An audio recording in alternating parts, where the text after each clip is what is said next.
What's up, guys? Kellen back here with another episode of Inside Out Precision. And before we get started today, I just want to thank everybody who's been following along on Instagram. We had a pretty good uptick in our followers this last week, so we thank you guys for that. If you haven't already liked our Instagram channel, it's inside_out_precision, and we post a lot of cool stuff on there, just like bow builds, arrow builds, some behind the scenes stuff at the shop here, just kind of day-to-day stuff, new gear that we get in.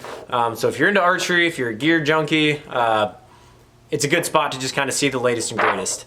By this time of year, we've got most of our 2019 stuff in, although we still have some new products filtering in.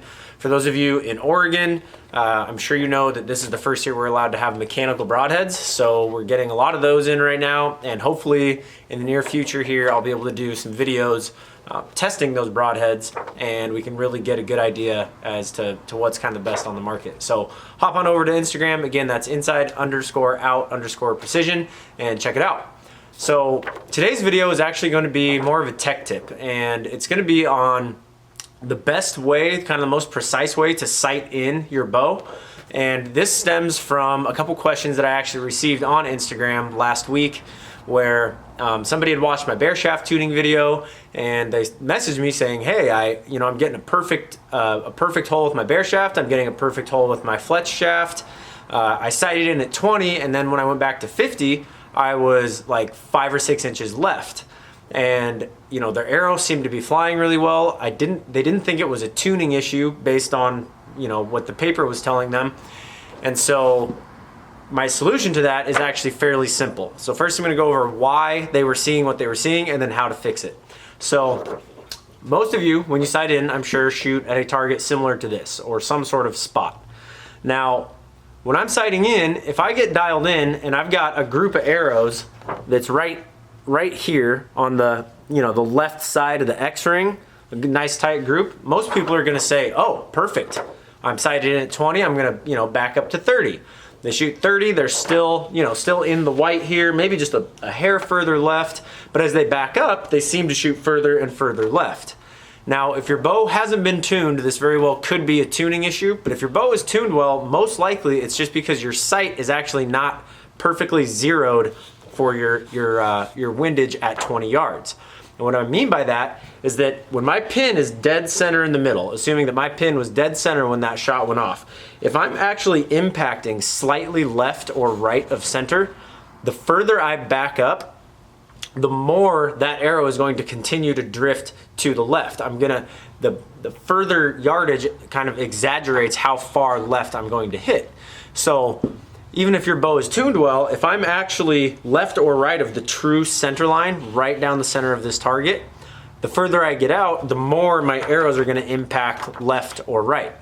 So the easiest way, in my opinion, to sight in your windage and your elevation, this holds true for both, is to get a piece of cardboard or even just the backside of a target and use a level to make a perfect line. It can be maybe a foot, maybe 18 inches long, and then use either electrical tape, or you can use duct tape at the longer distances. It might be a little wide at 20 yards, but use a thin defined line, and then hang that on your bail, again using the level to make sure it's perfectly vertical, and then sight in your windage aiming at that line.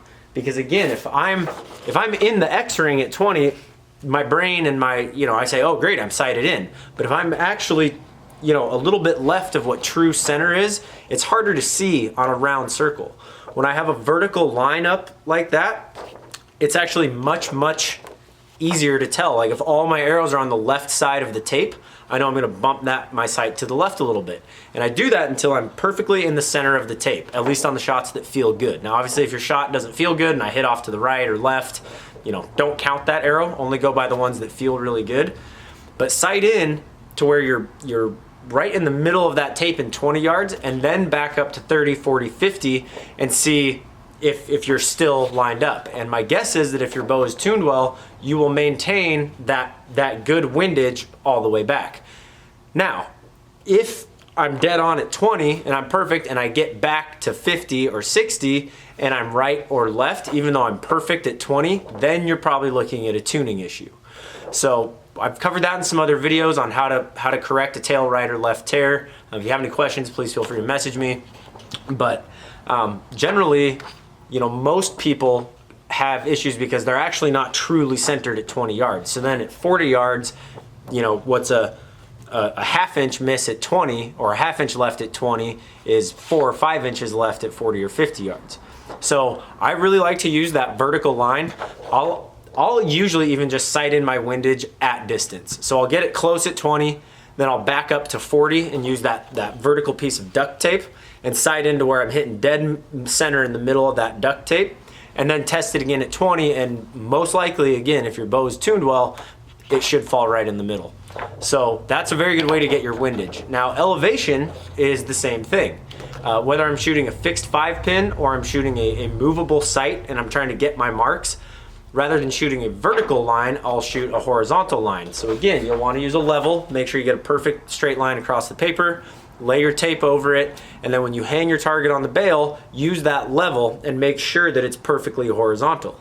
Then starting at 20 yards, I'm going to sight in to where, you know, I'm hitting right in the middle of the paper at 20. I can back it up to 30, make sure I'm right in the middle at 30, do the same thing at 40, 40, 50, all that. It's much easier, I don't know why, but for your brain to line up that pin, it's easier to see if you're high or low when you're aiming at that dot or aiming at the pin, aiming at the line versus the dot. You know, it's such a thin little line that, you know, at 20 yards, my pin can be all the way inside this dot, but the true center might be a little high or low. If it's just a piece of that 1/2 inch or 3/4 inch electric tape, if I'm not right in the middle, I'm gonna see that tape above or below my pin. So it's a really good way to help sight in your windage and your elevation. For those of you who shoot a movable sight, where for example the Spot Hog, you start at 20 and shoot your way back to 60, and then when you're at 60, it gives you a number or a reference number, and that tells you what sight tape to use. Well, if my mark isn't dead on at 60, if I think it's on, but I'm actually a little bit high or a little bit low of what true center is, it's gonna give me a sight tape that is actually gonna, you know, at different distances be a little bit off. So because it's measuring the gap between your 20 and your 60 yard mark, and that's what it's using to calibrate which sight tape you're gonna use. So if I think, for example, I need a sight tape 24, but in reality, sight tape 23 is what actually puts me in the middle at 60, then all my marks, my 70 is gonna be off, my 80 is gonna be off, my 90 is gonna be off. And for those of you who like to stretch it out to practice, it can be really frustrating. You know, I hear this all the time where guys say, man, my 20, 30, and 40 seem to be good, but then I have to go to 52 to hit at 50, and I have to go to 64 to hit at 60, and you know, 70 is at 76. And generally it's because when you were calibrating your sight, you didn't quite get the exact mark. So if you've been having this issue, I would really highly recommend trying this method for both your windage and your elevation and see if it helps. Again, if when you're doing your windage, if you're dead on at 20 and you back up to 60 and you're still way right or way left, then it's probably an issue in your rest or the spine of your arrow. But if I get to where I'm hitting, you know, dead on at 20 and at 60 I'm tracking, you know, on the same line, then I know I'm good. My tune is good, my sight is good, everything is good. There are a couple other things that'll come into play there. You know, your second axis, you want to make sure that you're bubbling correctly every time, because especially at distance, if I tilt that bow a little bit to the left, I'm going to shoot out to the right. If I tilt that bow a little bit to the right, I'm going to shoot out to the left.